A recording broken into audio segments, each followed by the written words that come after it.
Soal pelibatan TNI Polri dalam pengawasan wajib pajak jadi polemik yang berperan untuk koordinasi dan pengumpulan informasi. Kita kembali berbincang dengan Telisa Aulia Valianti, ekonom sekaligus guru besar FEB Universitas Indonesia.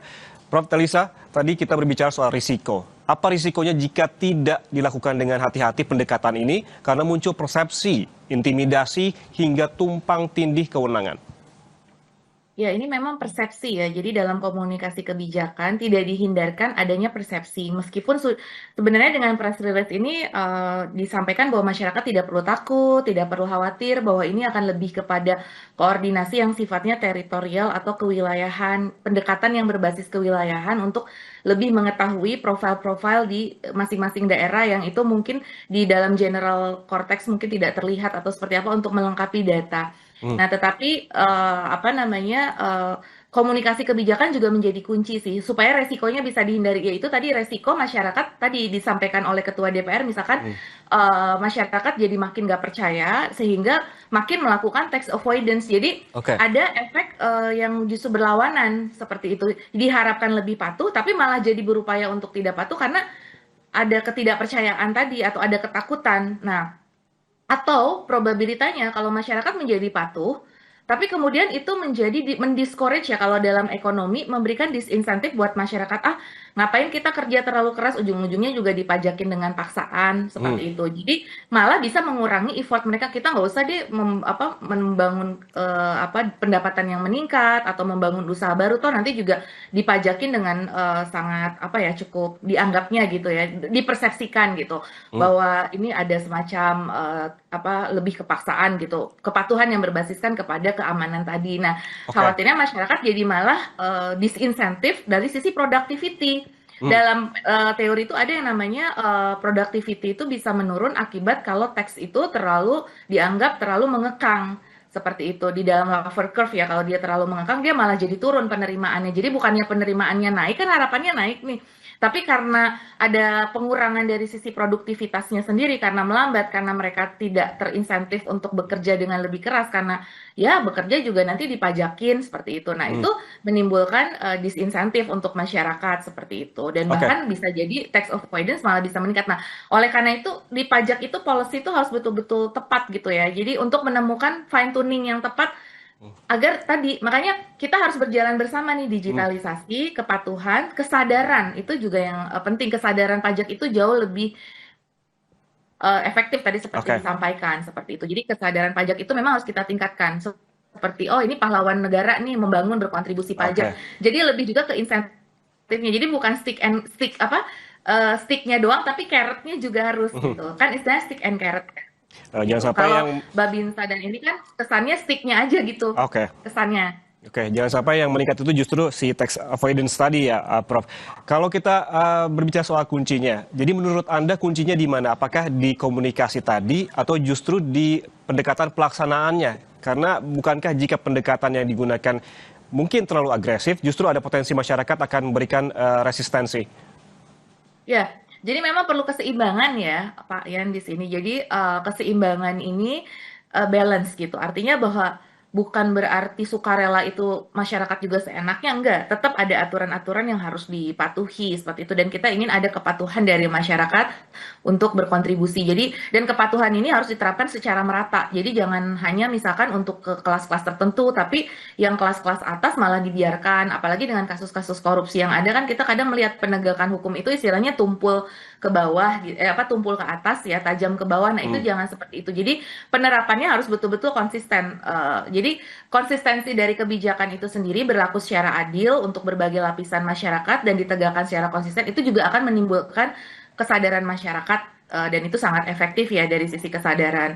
Nah, kemudian dari sisi tadi penegakan hukum itu sendiri memang perlu dilakukan, tapi secara dengan common practice. Ya itu tadi, penegakan hukum itu biasanya kan lewat sidang pajak, ada SP-nya dulu kayak gitu-gitu, dan kemudian aparat penegak hukum yang benar-benar terlibat itu nanti betul-betul di akhir gitu, di ujung gitu. Kalau ini kan kesannya di awal sudah dilibatkan sehingga dari awal aja sudah menimbulkan kekhawatiran seperti itu. Jadi ya mungkin perlu perlu di review lagi kebijakan ini, bahwa apa sih maksud dari kebijakan ini sehingga masyarakat tidak terlalu khawatir dan tidak mengurangi kesadaran masyarakat dan kepatuhan masyarakat tadi. Terus kemudian komunikasi kebijakannya itu juga perlu diperkuat seperti apa. Jadi Oke. mungkin data dan informasi yang seperti apa, jikapun itu benar-benar, tapi disampaikan bahwa itu betul-betul jalan terakhir dan apabila informasi-informasi yang melalui jalur sipil biasa itu tidak berjalan, nah baru itu akan digunakan dan itu sekedar batas informasi saja seperti itu. Jadi tidak untuk penagihan karena Hmm. penagih pajak itu ada petugas khususnya dalam penagihan seperti itu. Oke. Kecuali yang sudah ranah pidana itu berbeda. Jadi mungkin di sini DJP perlu mensosialisasikan atau pemerintah dalam hal ini mana sih yang masuk kategori perdata pidana gitu. Pidana itu kan yang benar-benar dia memang berniat dari awal, kemudian dia melakukan tax evasion yang luar biasa, kemudian dia menunggak, tidak membayar, tidak ada itikat sama sekali kayak gitu kan. Nah, itu baru gitu. Nah, itu saya rasa akan membantu untuk sisi penerimaan pajak ini gitu. Baik. Jadi artinya bahwa ya dua-duanya harus seimbang. Jadi dari sisi isi kebijakannya, substansi kebijakannya dan juga komunikasi kebijakan itu harus berjalan beriringan dua-duanya. Oke, ada keseimbangan antara kebijakan dan juga komunikasinya. Tapi kalau misalkan ini Prof, langkah atau pendekatan ini betul-betul dilakukan, apakah otomatis yang jadi fokus lagi-lagi masyarakat kelas menengah yang saat ini tengah menghadapi tekanan akibat kenaikan biaya hidup? Nah, itu dia. Justru kelas menengah ini adalah salah satu kontributor pajak yang cukup besar gitu ya dalam ininya, dalam riset-riset gitu yang pernah kami lakukan dulu. Jadi kan kalau yang kelas bawah kan mereka biasanya bebas pajak ya.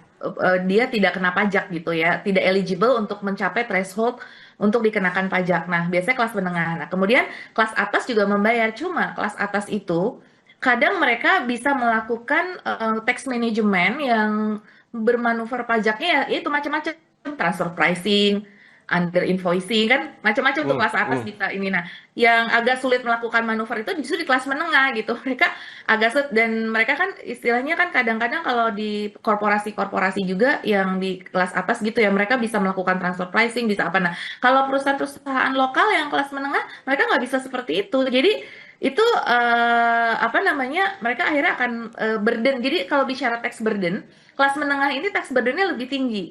Burden Hmm. tuh relatif ya, bukan berarti nominal. Nominal pasti kelas atas lebih banyak, tapi secara relatif tuh tax burden itu memang banyak ditanggung oleh kelas menengah. Nah, sedangkan kelas menengah itu sendiri, mereka nggak dapat bansos, mereka nggak dapat langsung bantuan-bantuan kan seperti itu. Jadi mereka sebenarnya secara relatif tuh paling rentan terekspos gitu loh. Nah, jadi kebijakan untuk kelas menengah di sisi perpajakan ini juga mungkin perlu diperhatikan dan daya beli mereka ya. Artinya ya mereka tuh sebetulnya lapangan kerjanya harus kita perkuat, pendidikannya mungkin ada beasiswa dan sehingga mereka bisa lebih produktif. Once kelas menengah itu nanti naik, kelas kan di menengah juga ada Hmm. level-levelnya, ada desil-desilnya.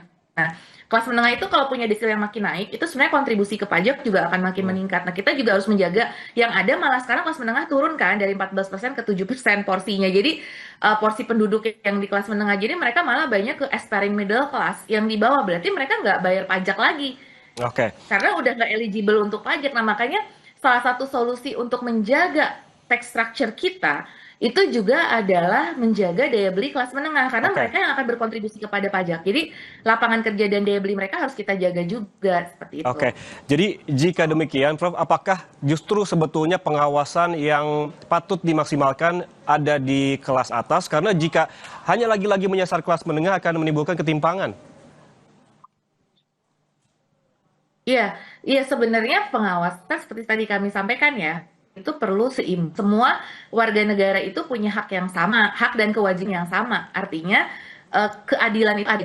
Ya, semua diawasi, semua harus patuh, kelas menengah patuh, kelas bawah patuh, kelas atas juga patuh gitu. Cuma kan kalau bawah tadi again kebanyakan mereka nggak eligible untuk pajak. Nah, kecuali PPN ya, karena mereka kan emang membeli barang gitu. Nah, untuk PPH lah ini dalam konteks lebih ke PPH. Nah, selama ini kontribusi dari PPH kelas atas ini masih under capacity banget dari Hmm. penelitian. Jadi eh, kalau kita hitung nih pendapatannya mereka, misalkan rumah-rumah yang di mewah-mewah di Jakarta, masa kontribusi pajaknya cuma segini, sama aja dengan perumahan kelas menengah yang kan itu jadi kurang masuk akal gitu. Nah, itulah Hmm. keadilan pajaknya. Jadi artinya bahwa pengawasan itu pada berbagai level tetap semua diperlakukan sama. Cuman yang karena capacity gap-nya itu masih tinggi, jauh lebih tinggi di kelas atas ya sebenarnya. Nah, itu berarti kan kepatuhan pajak di atas karena mereka bisa melakukan tax management gitu. Nah, itu ya mungkin tax management ini yang perlu lebih diawasi lagi gitu. Jadi Kalau yang pengawasan wilayah itu kan cenderung ke kelas menengah ya, kayaknya menyasarnya lebih ke yang fisikal-fisikal gitu loh. Padahal